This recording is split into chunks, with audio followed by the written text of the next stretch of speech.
7h43, l'heure de l'interview vérité avec vous, Jean-Philippe Ballas. Direction la Centrafrique, nous sommes en ligne avec Bangui. Bonjour Sylvain Groux. Bonjour. Vous êtes chef de mission pour Médecins sans frontières. Merci de prendre quelques minutes pour nous répondre. On a vraiment besoin de votre éclairage ce matin parce que vous connaissez très bien cette région depuis longtemps maintenant.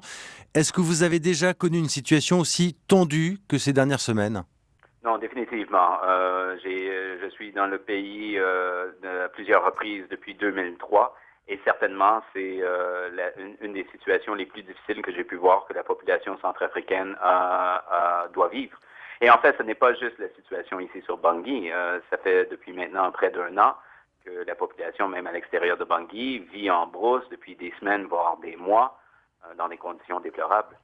Vous parlez de tension. Comment ça se traduit dans votre travail au quotidien ? Mais pour nous, dans notre travail, c'est toujours une question de difficulté d'accessibilité s'il y a des combats ou de la violence à un certain niveau. Donc, évidemment, on doit faire très attention pour que la sécurité de notre personnel ne soit pas mise en jeu. Vous-même, depuis 3 semaines, vous ne vous êtes jamais retrouvé dans une situation délicate ? Écoutez, quand on fait ce genre de travail dans les pays où on travaille, effectivement, on se retrouve malheureusement souvent dans des situations délicates. On a des protocoles en place pour pouvoir gérer ces situations délicates-là et on tente de minimiser ce genre de situation-là en ayant justement un bon contact, non seulement avec les acteurs armés, mais toute la communauté dans les zones où nous travaillons. Vous avez été confronté à des hommes armés face à vous ? Écoutez, ça fait des années que MSF travaille dans le pays et il y a eu des incidents qui ne remontent pas à seulement il y a de cela quelques semaines ou quelques mois, mais on a eu des incidents malheureux dans ce pays il y a de cela quelques années. Donc oui, dans tout pays où il y a beaucoup d'armes et il y a beaucoup d'instabilité, malheureusement, on est confronté à ce genre de situation. Il y a 1600 soldats français actuellement qui sont déployés en Centrafrique. Comment se passe le contact avec eux ? Vous discutez ? On a un contact essentiellement avec tous les groupes armés, que ce soit l'armée française, que ce soit la MISCA, que ce soit les Anti-Balaka, que ce soit les Séléka. Peu importe, nous assurons toujours d'être en communication avec ces gens-là pour leur faire comprendre le principe de notre travail et le respect dans lequel on peut travailler l'un envers l'autre. Est-ce que vous sentez que les militaires sont en train de perdre le contrôle ? C'est difficile à dire. Je ne suis pas un stratégiste militaire. Ceci dit, la situation plutôt est vue par la population, je crois, comme étant hors contrôle. Si on considère qu'encore aujourd'hui, il y a encore des milliers de personnes qui ont été vues à se déplacer de leur quartier pour rentrer dans des sites de déplacés. Et ça continue de jour en jour. Vous espériez beaucoup de l'arrivée des soldats français ? Je crois que tout force de maintien de la paix qui arrive apporte de l'espoir à la population pour justement que cette violence cesse. Malheureusement, malgré cet espoir, on constate aujourd'hui qu'il y a encore des milliers de personnes qui ne se sentent pas encore en sécurité et qui fuient toujours, encore aujourd'hui, cette violence. Merci beaucoup Sylvain Groux, merci d'avoir été en ligne avec nous. Vous êtes à Bangui, chef de mission pour Médecins sans frontières. On vous souhaite bon courage. Merci.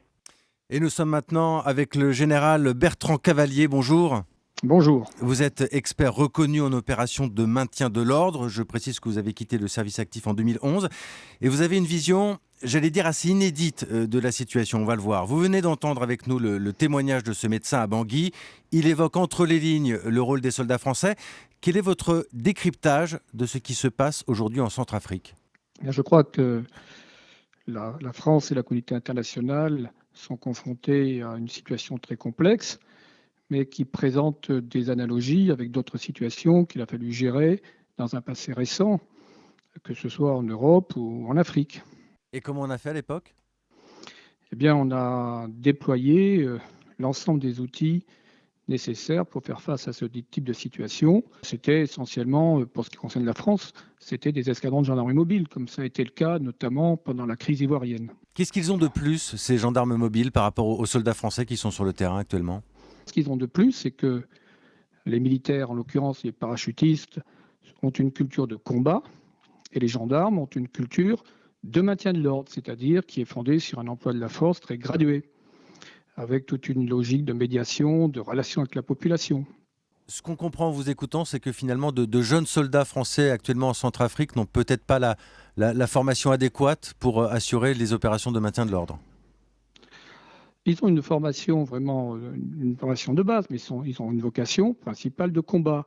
Les escadrons gendarmes mobiles sont des gens qui sont rompus à ce type de situation, de confrontation à des foules parfois violentes, et qui doivent être déployés en premier échelon. C'est leur vocation même.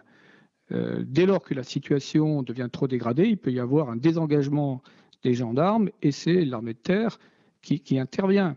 Alors ça, c'est le schéma, hein, c'est le concept, mais c'est cela qui a été mis en place sur de nombreux théâtres, notamment en Côte d'Ivoire et au Kosovo.